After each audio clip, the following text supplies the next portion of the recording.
過去4年係充滿挑戰與機遇嘅4年，我全力以赴兌現選舉之初對業界與社會作出嘅承諾。過去4年，我積極兌現參選政綱，其中包括現屆政府承諾基本工程開支平均每年約900億元。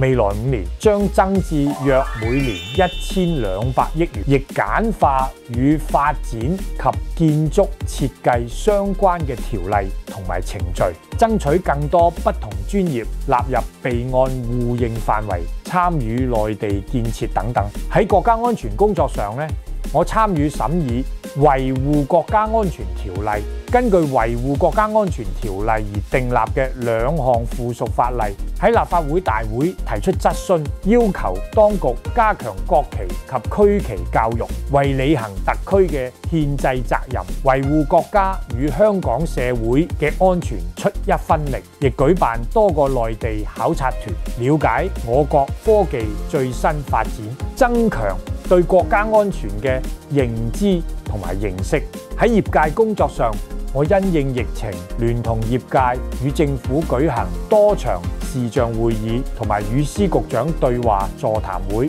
協助業界應對資金問題，加強業界與現屆政府班子聯繫。我就業界關注嘅政策措施、立法建議同埋發展計劃，包括精簡發展審批、北部都會區規劃、建造業付款保障制度等，促請政府跟進建議。我亦創立咗香港粵港澳大灣區物業及設施管理聯合會，並且擔任會長，期望團結香港業界，促進3地協作，推動物管業朝向專業化及智能化發展。喺融入國家發展上，我舉辦咗多場20大、3中全會同埋2會精神分享會，加強業界了解國家嘅最新政策措施，亦舉辦多個內地考察團，同多個省市、部委及內地業界組織交流互進，尋求合作。我先後於2023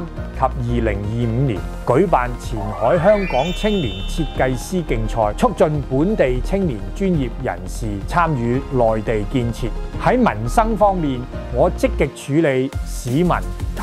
團體求助個案，關注人口同埋樓宇老化問題，擔任多個法案委員會主席，進行多場會面同埋實地考察，探討改善方向，推動落實放寬強拍門檻，加強物管業界嘅樓宇維修及長者照顧服務等。我喺立法會大會合共提出14項議員議案，包括3項議員議案係數量最多嘅2位議員之一，且全數獲得通過。2項附屬法例修正案係數量最多嘅議員。9項議員議案修正案包括嚴控政府開支、杜絕政府部門嘅各自為政文化、正視專業界人才流失問題等。我喺立法會大會提出36條質詢，為數量最多嘅議員之一。除咗建測規園界關注嘅議題，亦包括唔少全港性同民生問題。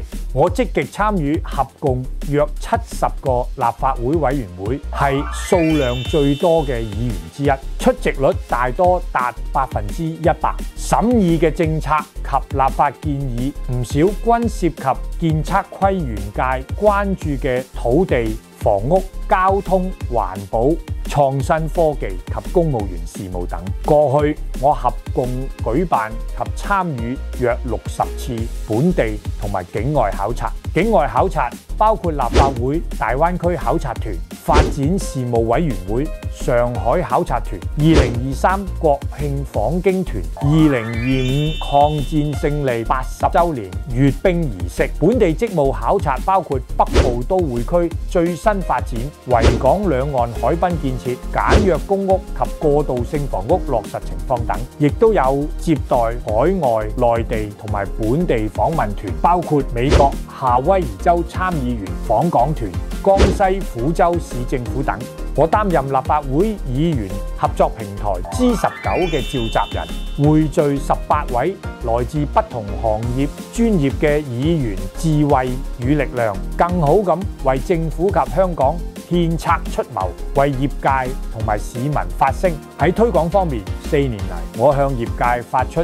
19份季度工作匯報電子版同1份中期工作報告，喺多份報刊發表近700篇中英文評論文章，製作合共約60條原創影片，講解各類業界、社會、歷史及生活議題。喺多個社交媒體發布近100條立法會發言及記者會短片。呢份報告既係對過往嘅總結，亦都係邁向未來嘅新起點。我堅信喺大家共同嘅努力之下，界別必將迎來更加廣闊嘅發展前景，為經濟社會高質量發展貢獻更大嘅力量。